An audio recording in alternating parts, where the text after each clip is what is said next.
Freudiana Radio, la voz psicoanalítica del mundo.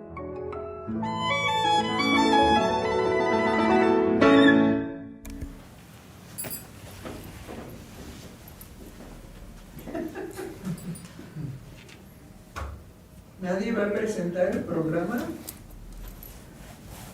Bueno, es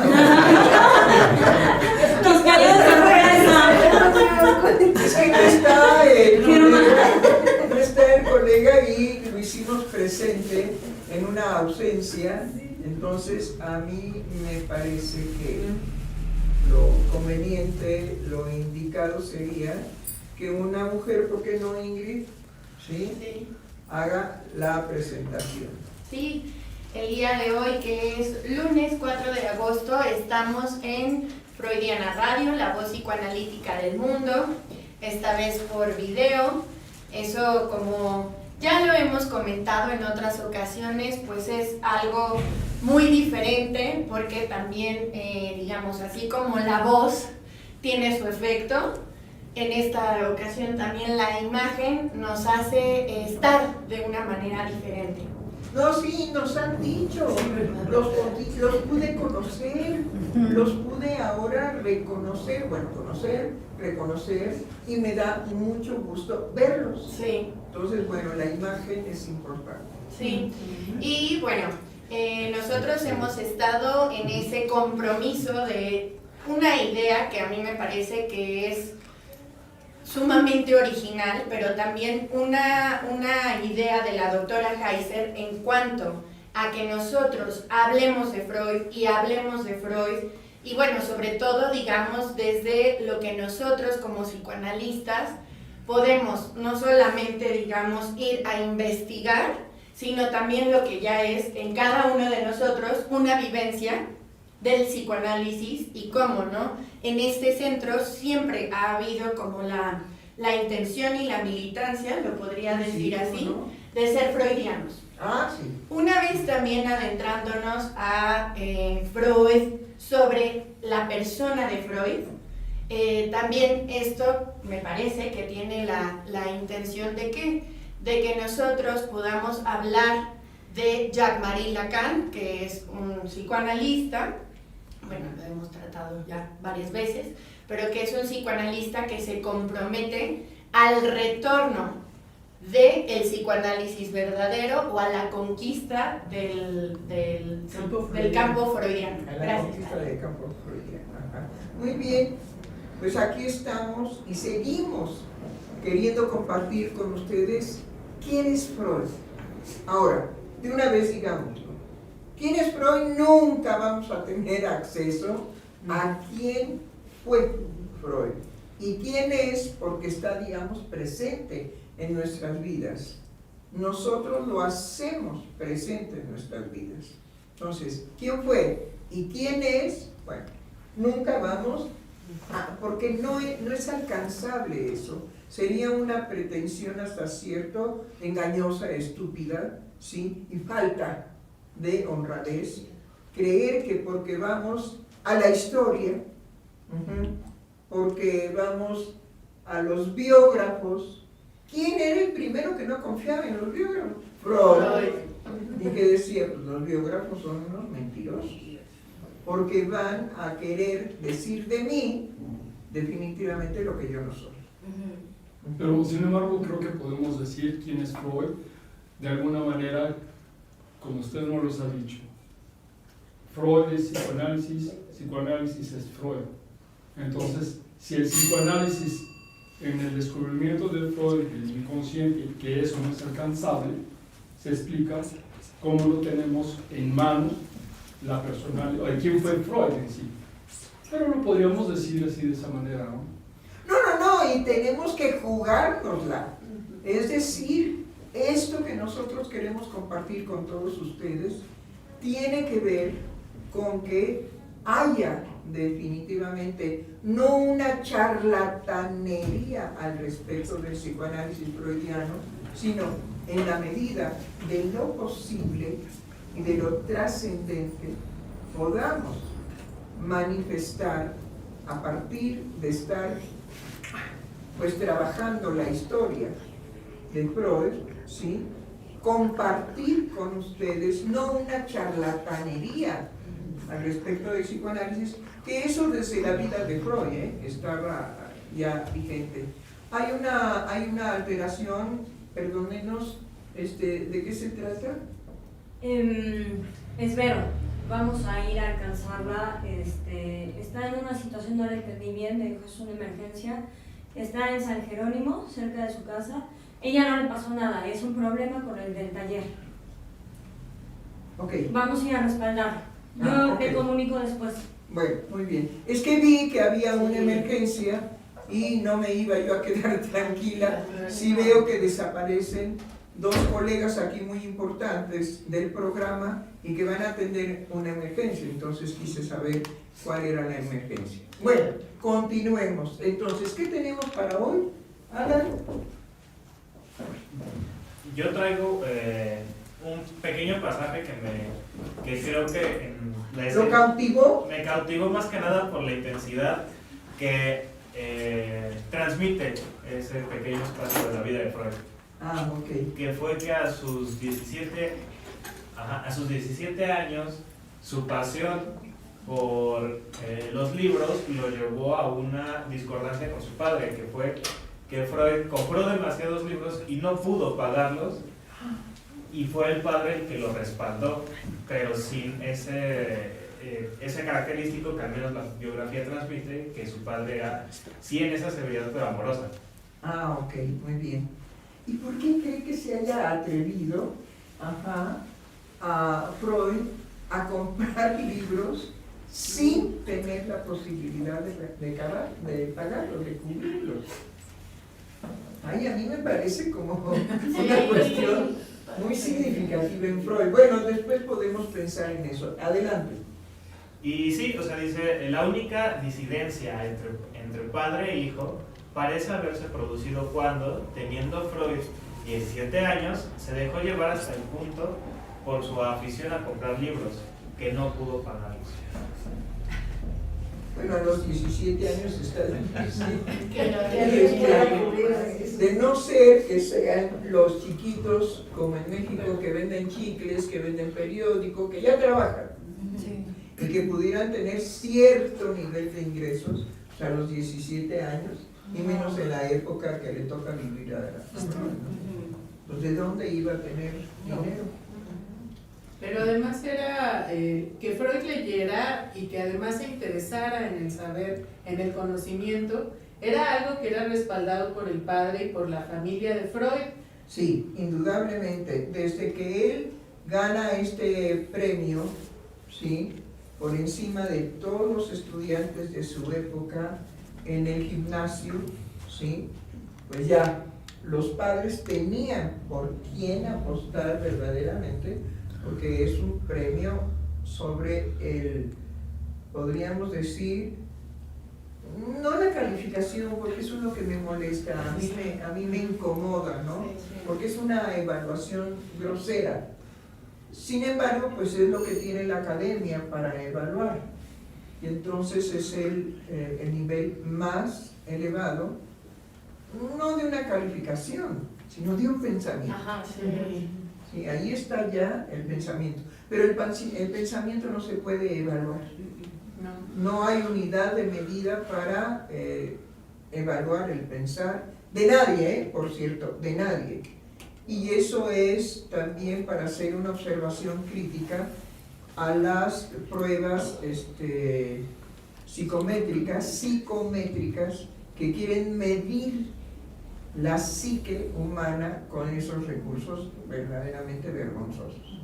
Pero bueno, hay personas inclusive que se presentan y nos dicen que son no ambivalentes, sino ¿cómo?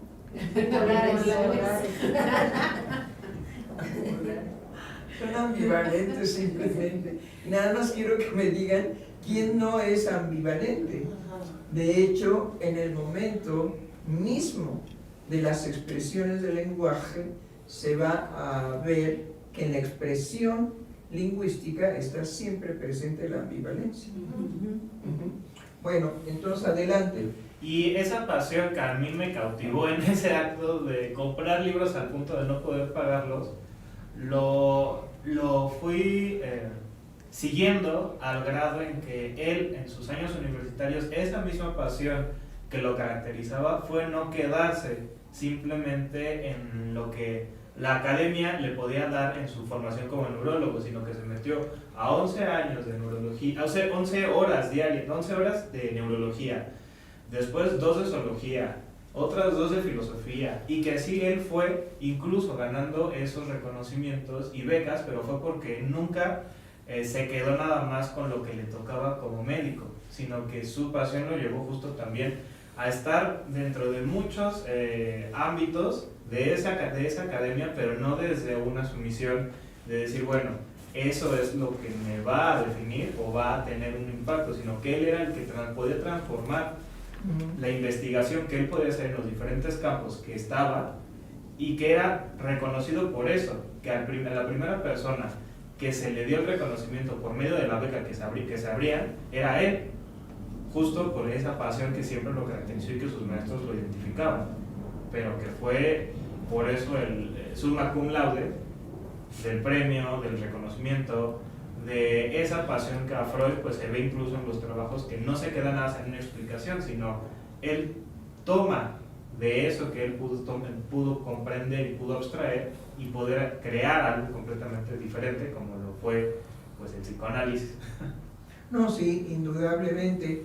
Freud está, digamos, trascendiendo su vida, trascendiendo su historia, trascendiendo los tiempos, porque no es posible que en el 2025 nos demos cuenta de la precisión de aquello que nos dejó heredado, y que ciertamente no es lo que Lacan nos proporciona, sino es absolutamente freudiano, y que definitivamente Lacan, no porque sea incapaz, simplemente porque no fue posible que alcanzara en esa dimensión de la precisión de lo psíquico a Freud.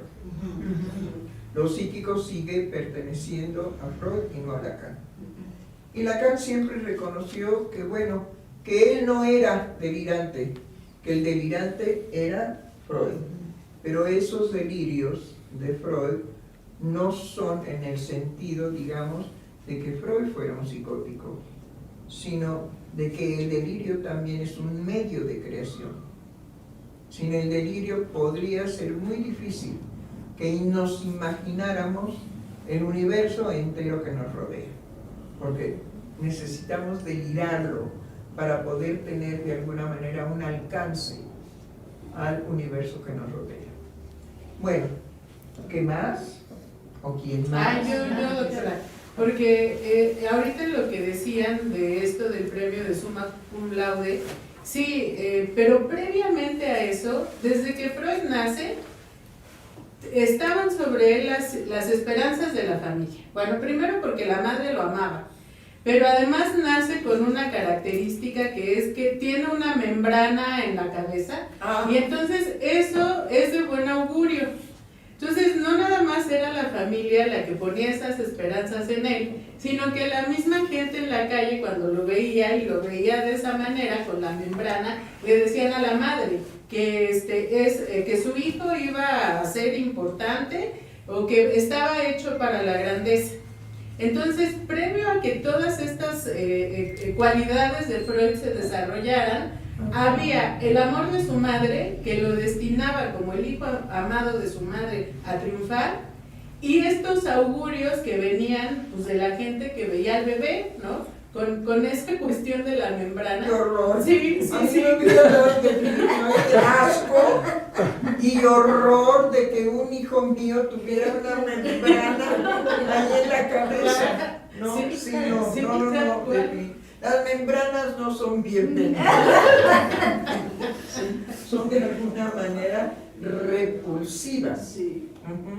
Entonces, qué bueno que la cultura decía que eso representaba buenos augurios y sobre todo genialidad. Sí, que también tomando en cuenta la época en la que Freud vivió, que era la época victoriana, la apuesta de salir adelante en las familias estaba en los hombres, Sí. no en el caso de las mujeres. Entonces eran los que se mandaban a la universidad, los que se veían como probables productores de dinero, pero en el caso de Freud hay un desenfado en relación a la ambición del dinero, porque nunca le interesó. Él nada más decía, bueno, el dinero es para gastarse, pero nunca tuvo una ambición de ser rico, de tener, porque si no hubiera sido comerciante judío, que es el destino más favorecedor en cuanto a la producción del dinero. Él no quería ser comerciante porque no tenía esa ambición del dinero, pero su familia lo favoreció para que él desarrollara todas sus cualidades. Y cuando él va y hace esta compra de libros, no era consciente de la situación económica de la familia hasta que el padre le dice, porque yo lo que supongo es que él iba y compraba los libros y después se los cobraban a su papá. Entonces, ahí es donde él empieza a tener una conciencia pues, de que su familia es pobre. Y que no puede hacer ese tipo de actos, pues porque su padre fue empobreciendo con el transcurso del tiempo. Sí. Con el transcurso del tiempo, cada vez fue, digamos, de hecho el departamento era un hacinamiento de miembros que en un espacio muy reducido tenían que vivir varios. ¿Sí? Sí. Entonces eso es símbolo de pobreza. Sí, y que a pesar, bueno, de esa pobreza, Freud siempre tuvo aspiraciones, pero en relación al conocimiento, a que él tenía que crear algo, bueno, antes de su intención de casarse, que ahí fue donde esta situación fue muy fuerte, de tener que hacerse un nombre para obtener algo que ofrecerle a Marta y poderse casar con ella, además pues por todo lo que la familia de ella tenía en contra, porque pues Freud no tenía dinero, ¿no? Y entonces, bueno, y era judío. Era judío, y en ese momento pues él tenía que ofrecerle una posición a la mujer, no es como ahora de que la mujer trabaja y entonces se combinan los gastos y los dos, no, ahí era él el que tenía que hacerse cargo al 100% de la mujer. Creo que hemos perdido la importancia de los hombres no vistos como machistas, ni única y exclusivamente bajo esa lente, sino estos hombres que amaban a sus mujeres, que deseaban ser padres, que deseaban tener hijos, que verdaderamente su sentido en la vida era poder crear una familia, y una familia amada y respetada por ellos. Hubo, digamos, en ese sentido, una época muy feliz para las mujeres, que generalmente siempre se ha presentado como lo contrario. Ajá. Se habla más del yugo, de la infelicidad de las mujeres bajo el dominio del hombre, en fin, etc. Y no se habla de estos hombres amorosos, de estos hombres que luchaban para poder, digamos, darle a la mujer. Les nacía, ¿sí?, el poder tener algo que darle a las mujeres. Entonces, esa dádiva en los hombres ahora está completamente, digamos, nulificada. ¿Sí? Se perdió para siempre y pues tal vez nunca se vuelva a recuperar, que haya una generación de hombres que tengan ese placer, ese gusto, ese amor a las mujeres, para darle a la mujer que amo todo lo que yo quiero darle a ella, y que a mí me cueste, que yo tenga la posibilidad de que eso en mí sea un costo, ¿sí? Porque precisamente tiene que tener un costo muy alto para poder dárselo amorosamente a otro. Sí, y también, bueno, hablando ahorita de esto en cuanto a la generosidad de Freud y de su posición como hombre, pues era un hombre que se apasionaba también, por ejemplo, cuando fue la primera Guerra Mundial, él relata cómo se llenó de un espíritu nacionalista, ¿no?, hacia el imperio austrohúngaro, que pues, él pertenecía al imperio austrohúngaro, y había una felicidad de sentirse parte de esa nación. Y también, bueno, en cuanto a su obra, como él lo dice en el proyecto de psicología para neurólogos, es brindar. Entonces, toda su obra justamente es eso, brindarle algo a la civilización, a la cultura humana, algo que no fuera solo para médicos, ¿no? Aunque también en su idea estaba que los médicos pudieran hacer un mejor tratamiento de los neuróticos. Sí, indudablemente, porque la psicología de su tiempo, en cuanto a todas las situaciones que se le presentaban a los neurólogos respecto de la neurosis, pues no había un respaldo psíquico, una cuestión, digamos, de una concepción de lo psíquico, sino nada más un conocimiento de la materia, ¿sí? Lo material, es decir, la neurona, el conjunto de neuronas, las comunicaciones, digamos, entre conjunto de neuronas, en fin, etc. Era la pobreza con la que el neurólogo abordaba las neurosis. Bueno, y hasta la fecha, hasta la fecha definitivamente todos los médicos quieren reducir a una cuestión ¿cómo se llama?, orgánica, por ejemplo, desencadenamientos de algunas enfermedades como el cáncer. El cáncer tiene un fuerte, digamos, y profundo aspecto psíquico para que se desencadene, y que a veces se desencadena con ferocidad. De hecho, hay personas que pueden verbalizar: yo quería morirme y qué mejor que producir un cáncer. Entonces está ahí la afectividad de la cual carecen los médicos. Permanentemente los médicos rechazan esa posibilidad de desencadenar, de utilizar lo orgánico para expresar un conflicto amoroso, un conflicto psíquico, un conflicto de desasosiego, de vacío, de soledad, en fin, de tantas cosas psíquicas de las cuales los psicoanalistas nos hacemos cargo. Muy bien, pues muy bien. ¿Y qué más? Pues bueno, yo a mí me hizo pensar uno de los capítulos de la biografía de Freud. Se llama La vida privada de Freud. Pero lo que a mí me hizo pensar... Permítame, colega, permítame. ¡Qué barbaridad! Es que es un título que va a despertar todo el morbo. Sí. Todo el morbo posible, ¿sí? Cuando en realidad va a ser una interpretación morbosa del biógrafo, no lo que aconteció verdaderamente en la vida privada de Freud, porque a eso, ya lo dije al inicio del programa, no tenemos acceso. ¿Cuándo? Nunca, nunca. ¿Por qué? Porque primero que nada, el que tiene que tener en ese sentido un conocimiento psíquico de qué es lo que pretende y lo que hace una vida privada, definitivamente lo primero que descubre Freud es un encubrimiento, cueste lo que cueste, de mis formas perversas de satisfacción erótica. Entonces, bueno, a ver, sí, a la mí, vida privada. O sea, desde ese título yo así como dije, bueno, esto que pretende, ¿no? ¿Cuál es la pretensión de Jones?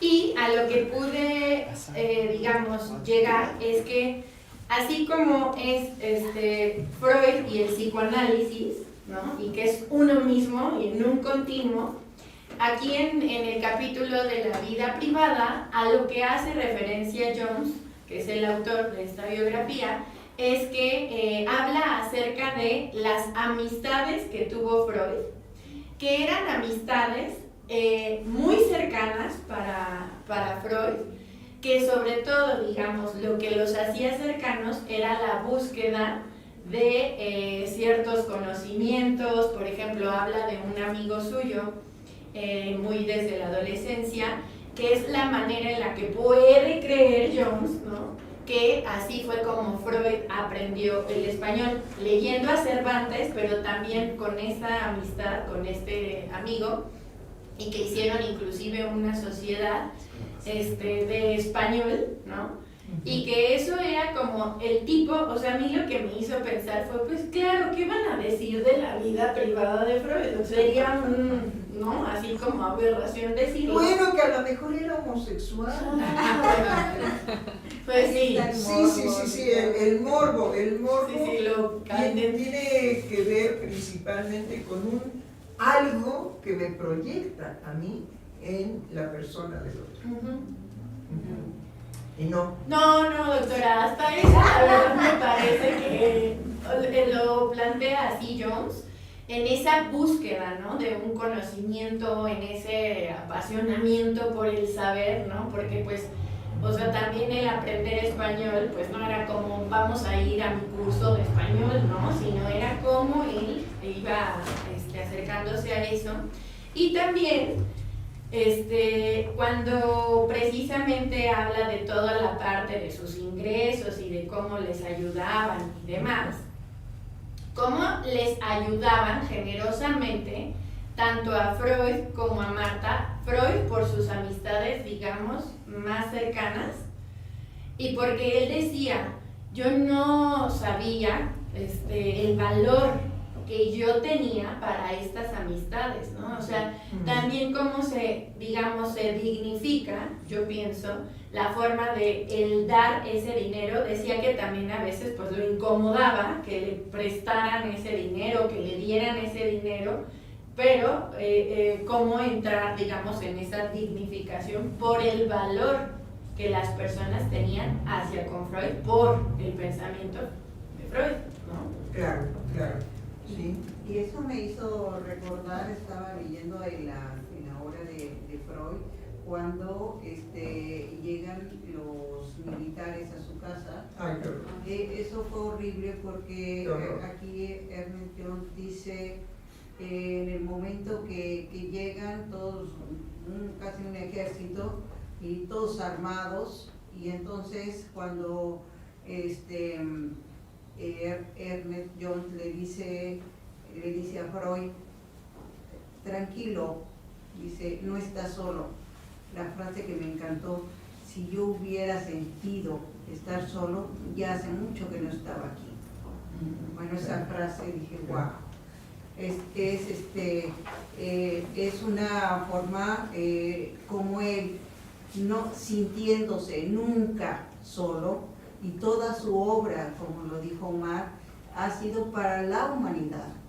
Porque es nuestro compromiso hablar de Freud, de ese hombre que se la jugó para dar cuenta del psicoanálisis, y que es algo, no como decía cuando fue a Estados Unidos, les trajimos la peste, ¿no?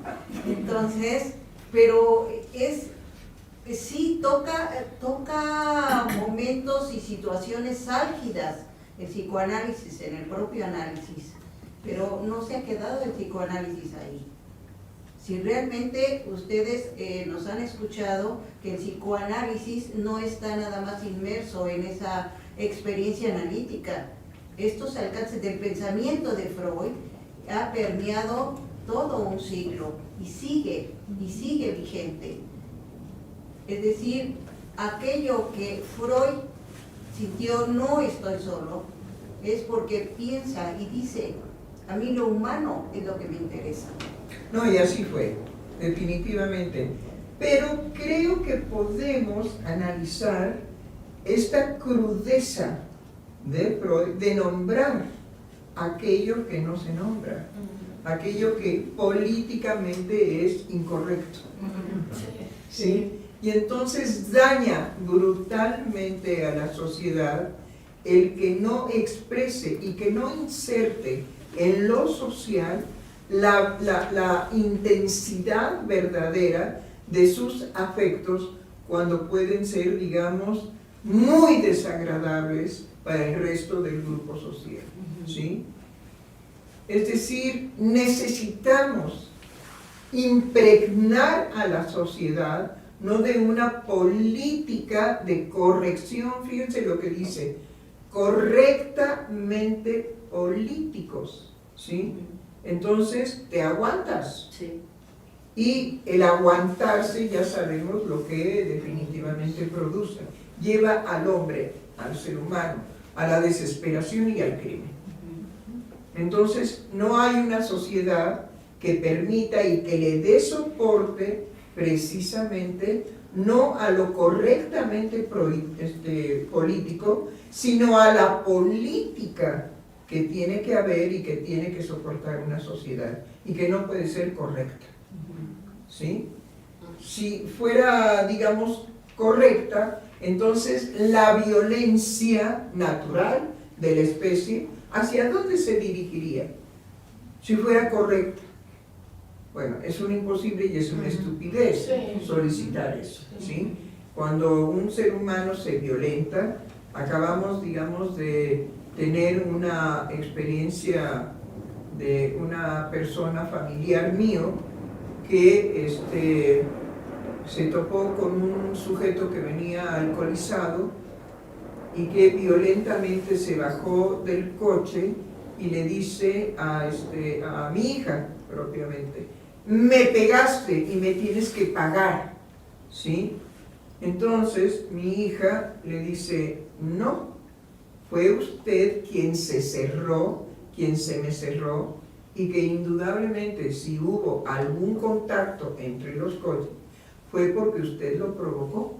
Ah, sí, bueno, la insultó de cabo a rabo, amarróse el brazo con una chamarra o con un suéter, con algo, porque del impacto mi hija ya no supo con qué, y le estrelló el parabrisas del coche, ¿sí? De ese nivel de violencia. Venía, digamos, con él una mujer que se bajó y que intentó ya calmarlo, porque esto fue en el Alto, y cuando se dio la luz verde para que continuara el desplazamiento de los coches, esta mujer se bajó y le dijo, fulano, ya vámonos, ya vámonos. Pero el impacto para mi hija de ese nivel de violencia es todavía el momento en que lo está procesando, porque fue espantoso, espantoso, ¿sí? Cuando lo llevó, digamos, al taller, dijo, pero ¿con qué le pegó? Con el brazo. O sea que es un sujeto que ya sabe cómo golpear, porque se preparó, se envolvió el brazo y zúmbale, ¿no? Bueno, esa violencia está provocada indudablemente que porque no hay persecución de delito en México. Si los seres humanos supieran que de alguna manera un acto de este tipo va a tener consecuencias legales, no se llevaría a cabo. Pero eso no es correctamente político. No, definitivamente no.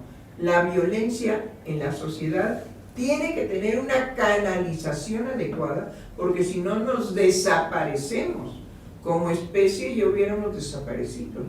Afortunadamente, digamos, hay sujetos que pueden soportar la represión de su violencia y canalizarla de otra manera, pero hay sujetos como este, que viene ya alcoholizado. Es un domingo, por supuesto, es una entrada a la ciudad de este bellísimo lugar que se llama Cuernavaca, y entonces viene alcoholizado y culpa al otro de su propio acto y quiere que en ese momento le pague, porque le dice, me tienes que pagar. No, usted fue el que se pegó a mi coche, ¿sí? Ah, sí, bueno, pues toma. Y bueno, el costo del parabrisas no es cualquier cosa, y me imagino que este sujeto se va en esa convicción y en esa satisfacción de que me jodí al otro. Bueno, en ese sentido, sí tuviera que haber posibilidades de la canalización de la deformación afectiva de la realidad, porque eso es. Hay una deformación afectiva de la realidad. Tú me pegaste, ¿no? Él fue el que se pegó más al coche de mi hija. Bueno, Pero correctamente políticos, No. no, por favor, eso no. Porque la misma represión enfermaría a la sociedad entera. Sí, pues es lo que está llevando estos niveles también de violencia, ¿no? Es como nos vamos dando cuenta y vamos recogiendo efectos en la sociedad en donde la contención de una represión cada vez está más disminuida y todas esas expresiones tienen que ver con el forzamiento de lo que ya en mí revienta, pero de lo que en mí ha sido también un esfuerzo de meterlo en la hipocresía que también lleva en juego lo políticamente correcto, ¿no? Porque ahí, para que uno pueda entrar en esos ademanes, uno tiene que entrar a la hipocresía, en la contención de la violencia sabiendo que se va a descargar de otra manera, en la tergiversación, en la maldad, en el resentimiento. O sea, si no, no hay forma, no puedes tú hacer una fórmula para entrar en lo políticamente correcto. Hay una consecuencia para el que decide meterse por ese camino. Entonces, a mí me parece que justo lo que vengo escuchando del programa, lo que he estado pensando también del descubrir en Freud esas posibilidades, esa creación, lo que decía mi compañero Omar, de estar para el otro, de dar para el otro, era también pensar en el contexto freudiano en donde esa posibilidad amorosa y esa creación amorosa podía darse de una manera natural en la mujer, de recibir esa felicidad del hombre, el hombre en quererla producir y darla, en cómo se organizaba. Realmente habría caminos y posibilidades de esa construcción amorosa. Ahorita, en lo políticamente correcto, es imposible que pensemos que ese camino se pudiese gestar por ahí. El ser humano afortunadamente tiene otros recursos, pero por ahí, que ya es una invasión en el discurso, ¿por dónde? Bueno, de hecho, empezando porque en general nuestro querido pueblo, en general, Sí. no entiende la frase. No. No, ¿quién sabe qué es lo que quiera decir política? ¿Quién sabe qué quiera decir correcto? ¿Sí? Bueno, sí. Definitivamente no entra por ahí. No, sí, no, definitivamente. Pero ha habido, doctora, de un tiempo para acá, una insistencia, sobre todo de parte de la psicología y la psiquiatría, de moralizar la vida afectiva. Entonces, hacen una división en que hay emociones o afectos o sentimientos negativos y positivos. Y la violencia, por ejemplo, está en los negativos, entonces hay que evitarlo, no es bueno manifestarla, hay que acallarla, hay que hacer todo lo posible porque esa violencia nunca se manifieste porque es negativa. Y hay un esfuerzo permanente en las terapias por hacer eso, por aquellas emociones que consideran negativas, evitarlas, y las positivas, alentar a que eso surja, pero nunca dicen cómo. Bueno, qué bueno que se animen a hacer todo esto, pero la verdad de lo que somos los seres humanos se va a manifestar permanentemente. Ahora, a mayor demanda por parte de los encargados, sean los educadores, sean los psiquiatras, sean los psicólogos, sean los psicoanalistas, sean todos los terapeutas, sean las religiones, es decir, porque tenemos muchísimos recursos de reprimir, de represión, ¿sí? Lo que hay que decir fuerte y quedito es: eso no tendrá éxito en el momento de la necesidad de un ser humano de expresar la violencia en la que su ser está comprometido, ¿sí? Lo que sí es siempre bueno, enseñar a la población en general no a reprimir, sino a canalizar su violencia de otra forma. Y no ir a matar al otro. Bueno, pues ya hemos sabido de que buenas a primeros pleitos de vecinos, el otro compra una pistola y va y mata al vecino, por fin. Ya se deshizo de él, ¿no? Pero bajo circunstancias verdaderamente terribles. Doctora, me gustaría leer un comentario de Alma Flowers sobre este punto. Sí, ¿cómo no? Dice: me parece que lo políticamente correcto encubre la bestialidad que se da en todos niveles. Lo permisible es fríamente calculado. Sin ir muy lejos, la guerra, que es un asesinato autorizado y legalizado por las democracias. Y así la política se hace de la vista gorda ante la eugenesia, el genocidio. Usan lo políticamente correcto como contención del ciudadano de a pie. Lo cual es, digamos, una verdad cruda que siempre es bueno que se verbalice, y sobre todo por estos medios, que se verbalice para que surjan posibilidades de no justificar las matanzas que hubo, por ejemplo, con la bomba atómica el siglo pasado, ¿sí? Ni mucho menos la guerra. La guerra hay que evitarla a toda costa por el sufrimiento atroz que los seres humanos indefensos, porque estamos indefensos a una guerra, ¿sí? No tenemos con qué defendernos ni protegernos de una guerra. Vamos a ser víctimas de las luchas de poder y del apoderamiento, principalmente de las riquezas que el otro tiene. Principalmente ese ha sido el apetito, digamos, que anima a las guerras, ¿no? ¿Sí? El quitarle al otro lo que posee sin que a mí me lo prohíba el otro, sino simplemente porque te puedo someter, bueno, etc.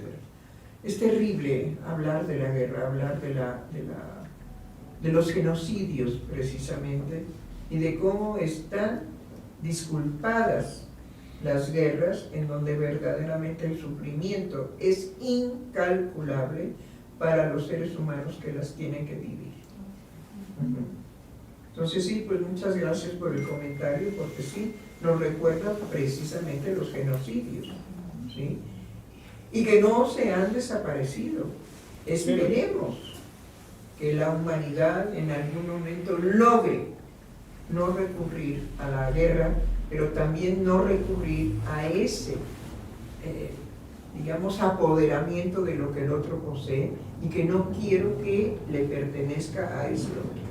Voy y lo devasto, ¿sí? ¿Por qué? Porque tengo armas muy poderosas para someter a la población y quitarles, principalmente está en quitarles lo que ellos poseen. ¿Y bien, qué más? ¿Más comentarios? Bueno, Analicet Martínez nos manda saludos. ¿Quién? Analicet Martínez. Ah, ok. Alma Flowers nos había escrito también. Un abrazo fuerte con cariño, queridos doctores. Y teníamos un saludo en YouTube que le daba mucho gusto ver, que qué sorpresa la imagen en vivo y vernos. Ah, qué bien. Pero ahorita lo traté de recuperar y ya no lo encontré para nombrar a la persona que nos escribió. Ah, ok. Bueno, pues si Pero, nos puede volver a repetir. Sí. El saludo, con muchísimo gusto lo vamos a recibir, indudablemente. Así que decía, ya lo recordé, perdón doctora, qué sorpresa tan agradable, en vivo y con imagen. En vivo y con imagen. Y bueno, todo este recorrido de conocer a Freud es con la idea también de que la charlatanería sobre el psicoanálisis que se despertó en la época freudiana, ¿sí? Bueno, ¿cuánto charlatán no hubo inmediatamente de apoderarse de lo que veía, digamos, como un negocio buenísimo? Utilizar las concepciones freudianas, distorsionarlas y ofrecerlas, digamos, como venta de palomitas. ¿Sí? ¿Sí? Para que usted pueda divertirse muy bien en el cine, compre palomitas psicoanalíticas. Por ahí me comentaron que había un curso para desnudar a psicoanalistas. Pues sí, yo pienso que es un poco cómico. Sí. Pero esperemos que la intención sea positiva y no deshonesta, ¿sí? A los psicoanalistas no se necesita desnudarlos. Los psicoanalistas definitivamente tienen un lugar en la sociedad, y lo que los sostiene definitivamente en su quehacer es no ser unos charlatanes ni unos, digamos, estafadores de la psique. No es el propósito de los psicoanalistas en general. Eso no quiere decir que no haya traidores, que no haya chapuceros, que no haya gente que ve la posibilidad de enriquecerse muy rápidamente con el psicoanálisis. ¿no? Pues eso no lo podemos evitar, por favor. Pero para eso están estos programas también, para ver cómo el psicoanálisis freudiano fue la obra de un solo hombre que se comprometió amorosamente para darle a la humanidad lo que le pertenece del descubrimiento que él hace y de la creación que él hace de lo psíquico. Sí, sí, de hecho su postura era tan, ¿cómo decirla? Pues una postura de defensa hacia su creación, que bueno, cuando se da todo lo de Jung, pues Freud lo lleva a tribunales, porque, bueno, hablando ahorita que hablábamos de la agresividad normal de la especie, pues bueno, en Jung se desencadenó un deseo de quitarle a Freud lo que él había creado, ¿no? Como... Sí, bueno, que la creación no merecía pertenecer a un judío, ¿sí? Pobre, arrabalero, ¿sí? Es decir, despreciable, porque él era un destacado médico berlinés, ¿no? Entonces, pues, él tenía más derecho de quedarse con el descubrimiento, con la creación freudiana que Freud, ¿sí? Y bueno, se cuenta por ahí los chismes de que fue tal la intensidad de Freud en el juicio, que después del juicio Freud se desmayó. Pues sí, ha de haber sido terrible, terrible para él tener que enfrentar duramente a un traidor de semejante naturaleza, porque es una traición, es una traición amorosa. Sí. Y eso rescata mucho un punto que usted siempre ha trabajado con nosotros, de fracturar la ideología de que el psicoanalista, porque sabe algo del orden de lo psíquico, ya no es tocado de algo del orden de lo psíquico, al contrario. La pasión ahí que podemos rescatar de Freud, y a lo largo de toda su obra, cada que tiene que verse con el embate del efecto de sus propios descubrimientos, sí, es como de verdad había un pesar en recibir los efectos de lo que él mismo podía sostener con pasión. Pero claro, eso no quería decir que no estuviera totalmente jugado, comprometido y afectado de su propia develación, ¿no? O sea, lo que trabajábamos hace un momentito antes del programa en cuanto al trabajo del sueño paradigmático de la inyección de Irma, era como para Freud mismo fue una elaboración con dificultad y con pesar, la develación de ese sueño. Sí, ¿no? Sí, porque en el sueño lo único que descubre Freud, y por fin lo puede llevar a otro nivel, ¿sí?, es que en el sueño el cumplimiento de su deseo era que el otro médico fuera el culpable, ajá, de la problemática que presentaba la garganta de Irma, ¿no? Ajá. Y no él, ajá, cuando él era el que había provocado ese daño. Ajá. Entonces, ahí descubre Freud cómo encubrimos y cómo desatisfactorio es echarle la culpa al otro y que el otro pague por nosotros y nosotros encubiertos. Sí, sí, sí, sí. Uh-huh. Sí, sí, sí. ¿Le leo otros comentarios? Sí, ¿cómo no? Mel Gokin, saludos, qué alegría escucharles. A mí muchas veces se me hace bolas el engrudo entre lo políticamente correcto y darle lugar a las emociones de mis estudiantes, aunque siento que desde que estoy en análisis puedo hacerme menos bolas. Bueno, si tiene contacto con estudiantes, usted es un ser privilegiado, porque de verdad hoy más que nunca nuestra época requiere escuchar a los jóvenes, requiere amar a los jóvenes. Los jóvenes están definitivamente decepcionados de nosotros, los adultos, empezando por los padres, empezando por los amigos, empezando, digamos, porque la posibilidad de huida de lo afectivo son las drogas, ¿sí? Entonces ha sido el campo de ataque y de destrucción más significativo destruir a los jóvenes. ¿Por qué? Porque en los jóvenes están precisamente las grandes revoluciones del pensamiento y no los quieren, simplemente los quieren aplastar y lo han logrado. ha logrado. Entonces, si usted tiene contacto con estudiantes, pues que Dios la ayude, la bendiga y la llene o lo llene, no sé, hombre o mujer. Ay, no lo sé. Mel Gockin. No alcanzo a ver la imagen. Ah, ok. Bueno, Entonces, de todos modos, la situación es que cuando yo menciono a Dios es porque necesitamos un milagro para rescatar la juventud de ahora, los adultos que los amamos y que estamos comprometidos con ellos. Koan Sen nos dice, buenas tardes. Yo lo que he observado es que hay gente que sale a la calle a vivir intensidades. Salen a buscar quién les pague, perdón. Sobre todo los lunes, que se ponen furiosos porque viene el lunes. Sobre todo los lunes, porque ¿qué pasa? Porque viene el lunes. Porque viene el lunes. Ah, ese es un síntoma actual. Están furiosos porque es lunes. Ay, yo no sabía de furiosos. Y va cambiando el estado de ánimo conforme se acerca el viernes. Sí, hay muchos de estas imágenes que circulan en internet como a tipo chiste, en donde siempre hablan de que todo el esfuerzo y toda la energía que tienes que poner para arrancar la semana el día lunes, pero bendito Dios, ya casi es viernes, ya faltan 4 días. ¿Saben qué? Yo sí les aconsejo algo. No se dejen interpretar como si fueran ustedes gallinas dependiendo del maíz. ¿Sí? No se dejen rociar por ese tipo de interpretaciones. Aunque sean chistosas, son finalmente manipuladoras y pretenden sobajar al ser humano a ese tipo de ¡ay! Al fin alguien me comprendió.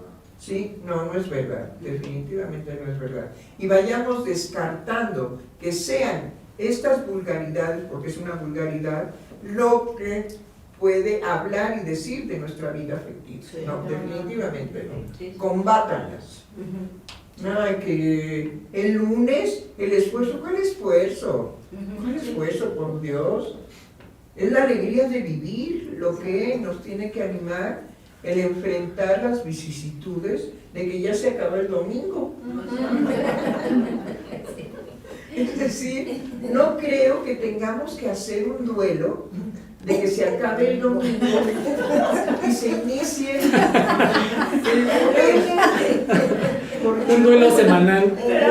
Un duelo semanal. Un duelo, doctora, habla de otra cosa muy distinta y de algo, darle lugar y valor a lo afectivo. Aquí es de verdad así, o sea, yo no sabía que se enfurecían, pero sí mucho hacen referencia a que se entristecen, se deprimen, ¿no? Es la palabra, como de... No se dejen guiar por interpretaciones verdaderamente de aprecio, de 50 centavos y hasta de 25.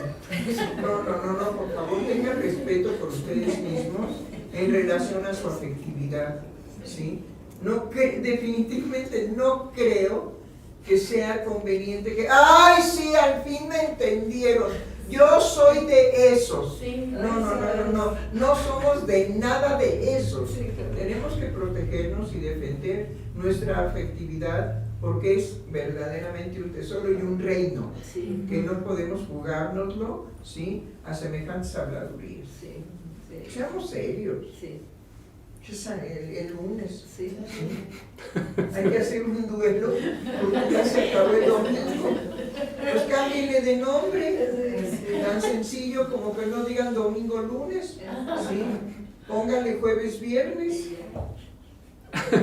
Pues sí, porque si es, digamos, ese descanso y luego el inicio de la semana y es el segundo día semanal, ¿sí?, bueno, pues cámbienle el nombre. Ya eso sería un trabajo mucho más divertido. ¿Qué día es hoy? 15. Ajá. Sí, digo por el asunto de la quincena. Dulce Cerqueda, mucho amor a la doctora Heiser. ¿De quién? Dulce Cerqueda. Ah, sí, ok, muchas gracias. Y Analú González, wow, me encanta poder tener un rostro a esas voces sabias que escuchaba anteriormente. ¿Cómo no? Indudablemente, y esperamos que cada vez más se amplíe la posibilidad se llaman conversaciones. Es decir, nosotros verdaderamente nos exponemos a que, aunque sabemos que lo que estamos haciendo es un trabajo de que la gente conozca a Freud, ¿sí? Y no de oídas, sino verdaderamente de un trabajo ético, amoroso, que hacemos en el grupo, y que lo transmitimos en una conversación. Como es una conversación, indudablemente que cuando yo me di cuenta que había un problema, pregunté a cielo abierto, es decir, dentro del programa, pregunté qué está pasando.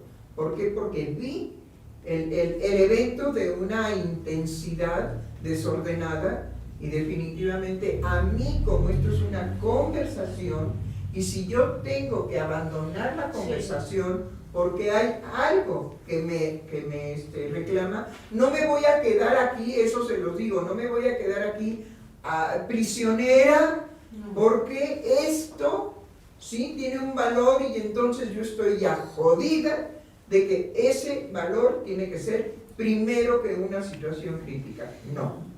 Me levantaré a resolver la situación crítica porque me requiere, aunque yo tenga que dejar en mis colegas, en la responsabilidad de mis colegas, la conversación. Y esto es una conversación, no es un programa, ¿sí?, de tele, ¿no? Y aquí no es Televisa, no, definitivamente no. Es una conversación riesgosa, porque aunque preparamos, nunca sabemos de qué viernes vamos a hablar ni cómo va a arrancar la conversación. Entonces, bueno, a propósito del incidente que pasó, ya me mandaron un papelito de que la persona que estaba en riesgo está bien. Entonces también se los puedo comunicar. Bien, adelante, queridos colegas. Uno más, doctora, un comentario más de Alma Flowers.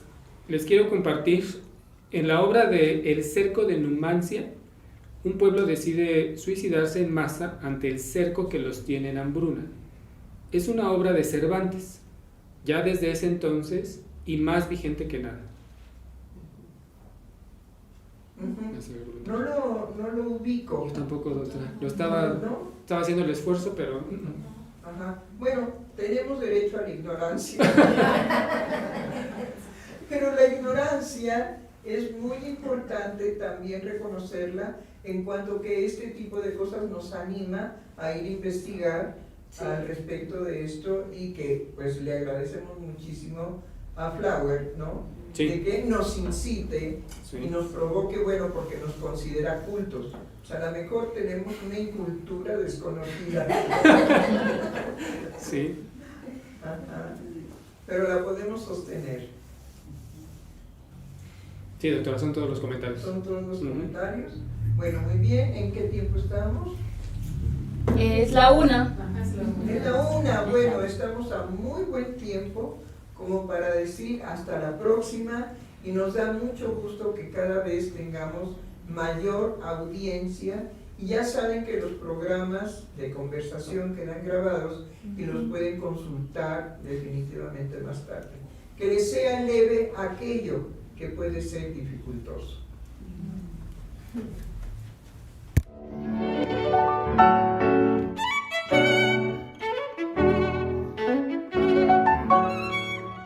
Freudiana Radio, la voz psicoanalítica del mundo.